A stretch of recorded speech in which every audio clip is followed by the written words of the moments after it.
Selamat bertemu kembali sahabat petani. Kali ini kita akan membahas penggunaan alat panen pada tanaman tinggi yang saat ini digunakan adalah namanya paber. Jadi sebelum paber ini muncul di dunia perkebunan, pada umumnya petani menggunakan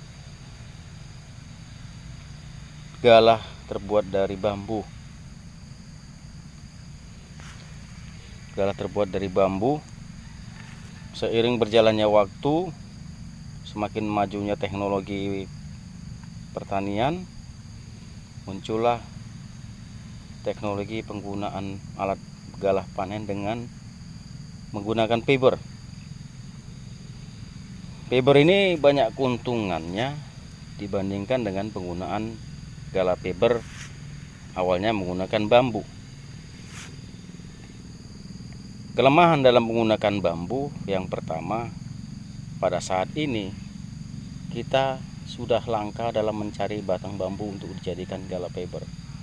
Dan walaupun sebagian ada yang membudidayakan, tapi dalam jumlah yang sedikit untuk keperluan saat ini.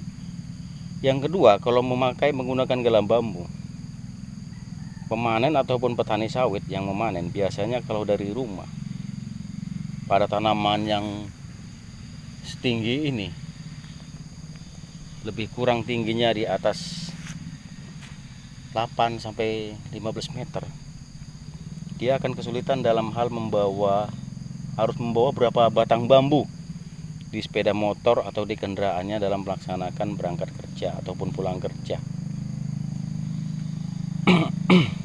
Dalam penggunaan paber ini sangat simpel sekali. Kalau tinggi tanaman lebih kurang dia 12 sampai 15 meter, dia bisa menggunakan hanya cukup 2 batang saja yang nantinya disambung.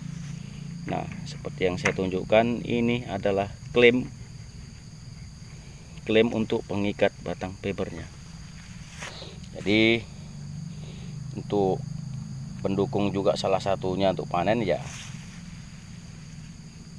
untuk egreknya ini harus diasah setiap harinya pada sore hari pulang kerja untuk besok digunakan kembali.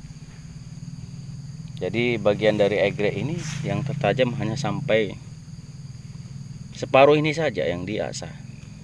Yang di belakang bagian pangkal arah ke paber ini fungsinya sedikit, karena rata-rata yang digunakan sampai sebatas separuh mata egrek ini.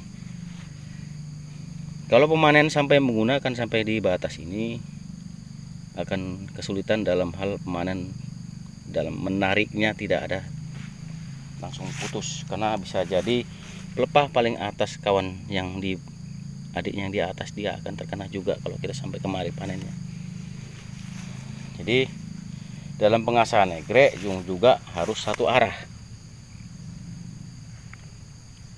Dia harus satu arah mengasahnya, tidak boleh berulang-ulang, karena akan berdampak kepada kualitas sepuhan alat tadi. Seperti ini ngasahnya. Untuk keawetan dalam penggunaan egrek, di samping itu juga ya tergantung daripada kualitas dari bahan egrek yang digunakan. Jadi inilah keuntungan paber. Selain dia mempermudah, selain tidak gampang patah, ringan, tidak berat sekali, dan simple. Kalau dalam penggunaannya ini bisa kita sambung. Silakan sambung, Pak. Nah, yang atas ini berapa panjangnya, Pak? 8 meter, Pak. 8 meter. Kalau yang di bawah, untuk induk bawahnya dia panjangnya sekitar 6 meter. 6 meter. Coba kita sambung, Pak.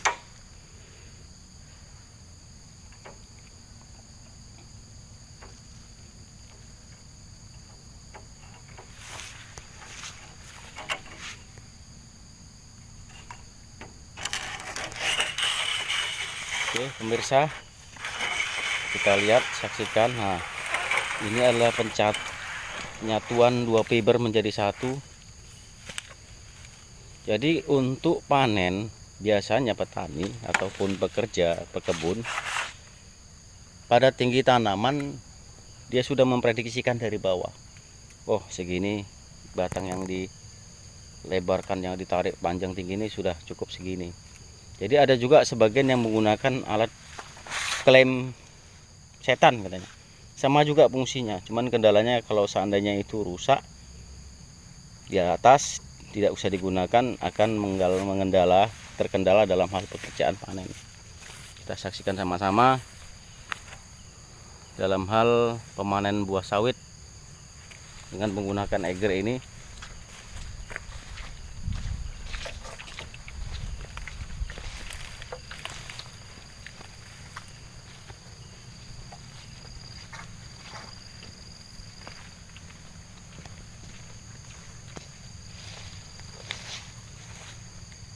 Itu adalah buah yang masak yang sudah dilihat, yang akan diambil, yang dipanen hari ini.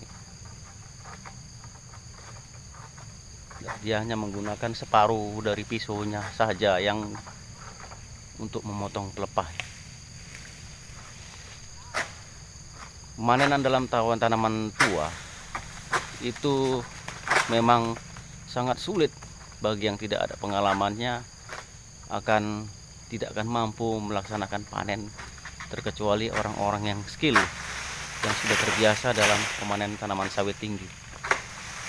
Saksikan, inilah dia panen menggunakan fiber.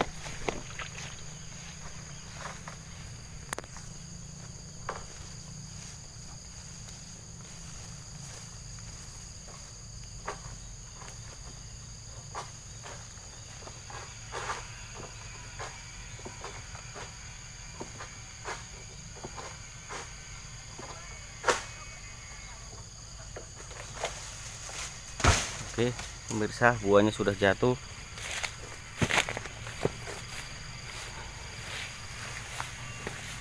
Penggunaan fiber ini cukup sangat bermanfaat, dan pada saat ini memang untuk membeli alat ini sudah tidak susah. Di kota-kota kecil pun banyak yang menjualnya, dan mudah-mudahan ini bisa menjadi manfaat yang cukup besar pada kita semua, terutama bagi para petani sawit yang saat ini lagi sedang eksis pada tanaman yang masih menghasilkan untuk menggapai produksi yang dicapainya. Mudah-mudahan ini bisa menjadi manfaat bagi kita semua, bisa menjadi ilmu untuk kita semua, menambah wawasan terutama bagi petani sawit Indonesia. Terima kasih, salam sahabat petani.